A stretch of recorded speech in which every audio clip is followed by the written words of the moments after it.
Moving to our final round of paper speeches and to close the debate, I'd like to welcome Jonathan Hayward to the floor.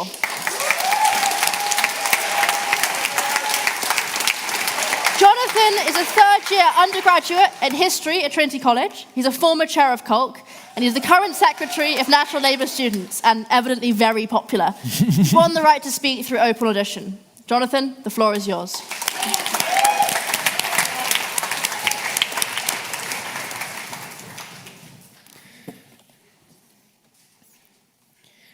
I mean, I get sad sometimes. I do. I get sad sometimes because I think... Don't worry. I get sad sometimes because I think we could have had it so good. We, our generation, could have had it so good. Keir said at the end of his speech that we're on track to fall behind Poland in GDP per capita by the 2030s. Think about that. Poland, a country that was just escaping total dictatorship and economic oppression, was a colony state of the Soviet Union in the 1980s, is overtaking us, a country that used to be one of the greatest in the world. But it didn't have to be this way. And it wasn't on that direction, because in 2010, when Labour left office, we had a higher GDP per capita than the USA, than Germany, than every other country in the G7. We had the highest GDP per capita in the G7 and the lowest debt to GDP ratio. And since then, we now have the lowest GDP per capita in the G7. We have undergone a 12-year period of economic decline unlike in any developed nation in the history of the world. I can't remember the last time the living standards of Britons got worse. Even in the depths of the Great Depression, at least we were electrifying our houses and having vaccines to cure us of life-changing diseases. We don't even have that. Instead, we have a period of national decline of the likes of which we've never seen. Our debt to GDP ratio is now increasing so dramatically that the IMF is concerned. The IMF. And they're right to be worried. The argument that we've heard out of Keir and BIM is a bit absurd. Keir's more absurd than BIM's, truth be told. Because Keir is a man who really wants to believe in the Conservative Party, because he really wants to be a Conservative MP. But he can't...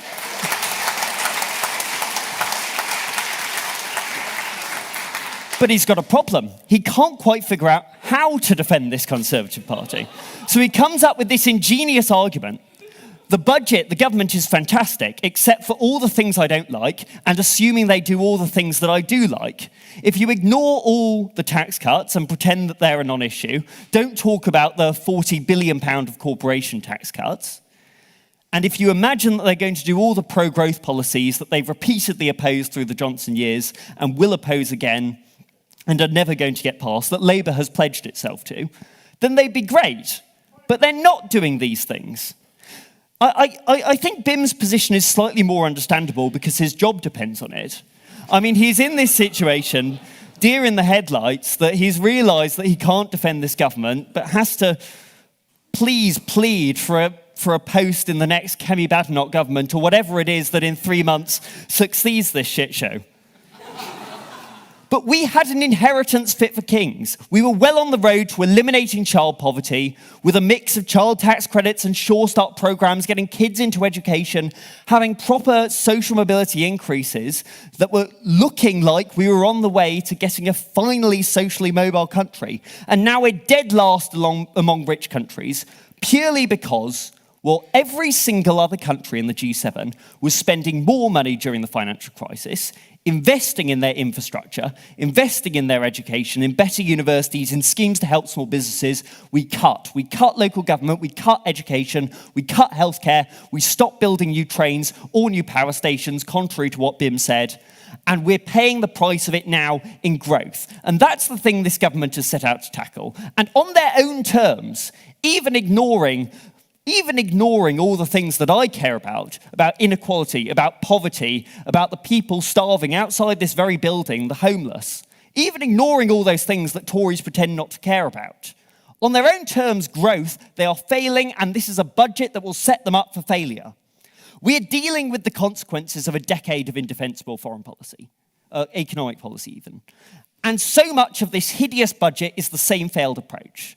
But the difference is Austerity 2.0 goes even further than Austerity 1.0, even more tax cuts. They're cutting taxes where taxes have never been cut before, and they're funding it through borrowing. Not just cuts, they're doing cuts as well, as they've announced gradually in leaks over the last weeks, but they're also using borrowing. And that's even worse, because not only is it going to destroy the incomes of the just about managing, it's going to wipe the slates of the finances of working families. And they're going to do that by hiking inflation. And they pretend that this is some accident. Someone said that this is the Bank of England's fault. No. During the TV debates, Sunak, who BIM supported, pointed out that Liz Truss's own preferred economic advisor admitted that all this would be funded by 7% interest rates by the Bank of England. That is the design, and it is going to wreck the finances of working people. It's going to wreck the finances of working people because we live in an economy now where people have to take out debt. Everyone in this room who has a student loan has masses of debt that is going up exponentially, literally exponentially, because of inflation. Everyone in here who wants to buy a house, that I assume we all want to do, is going to have to pay more and more. They're now at 6%. They're probably going to go higher. Yes. Would the honourable gentleman accept that inflation is a global and European problem, not a uniquely British one? Yes, but our approach to tackling inflation has been to increase it at the same time that every other country is taking steps to prevent it. Instead of having a fiscally expansionary budget, we should be balancing the books on the basis of fairer taxes, on the basis of eliminating the non-dom status that would save us 18 billion the Labour government has pledged to, instead of balancing the books with higher interest rates that penalise every single person in this room who takes debt and harm growth. It harms growth in particular because all the things they want to achieve, high growth rates, need businesses to grow and create more jobs. And a business, a small business, a large business, a medium-sized business, cannot produce new jobs unless it's able to take out debt from banks that it now has to pay extortionate interest rates for because the government is using up all the capital in the country to pay off their rich donors and to pay off corporations with corporation tax cuts. It isn't necessary, and it doesn't produce growth to double down on corporation tax cuts that have been the policy for the last 12 years, haven't worked then, and won't work now.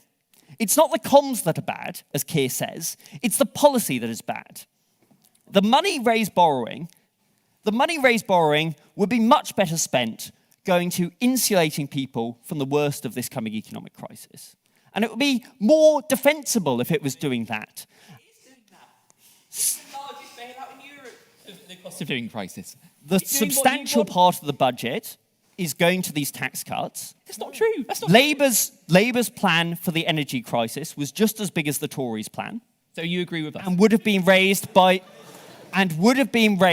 by a windfall tax on the profits of BP and Shell. What do you think that? But instead of doing that, they're protecting the profits of oil companies who profited from Putin's war and protecting the profits of corporations who should rightly be paying more to protect people through this crisis and produce higher levels of growth. Corporation tax cuts did not spark growth under Austerity 1.0. They won't spark growth under Austerity 2.0. All they led to was cuts to services that led to 330,000 excess deaths to austerity. And it's going to happen again as Kwasi has committed to cutting benefits even more at the moment when people need them most. And businesses didn't spend those excess savings investing because they had so little confidence in the long-term future of our economy, our antiquated infrastructure, our vastly underfunded education system, that they didn't spend that money investing. They spent it on shareholder bailouts. If it didn't work then, why will it work now? And worse, we failed to sell this borrowing-only approach to the markets. And that's a disaster. Because it means that we're now talking about slashing R&D spending, the very thing that drives growth, rather than investing and instead spending that money on corporation tax cuts. The alternative is a Labour government Labour offers an alternative to cutting our way to growth. Because if the problem is a lack of business investment, then why don't we just invest? Why don't we just invest in schools? Why don't we just invest in transport? Transport done under the auspices of a nationalised rail system, as Keir Starmer has promised, and that will fix the profiteering and greed of the Tory privatised rail system.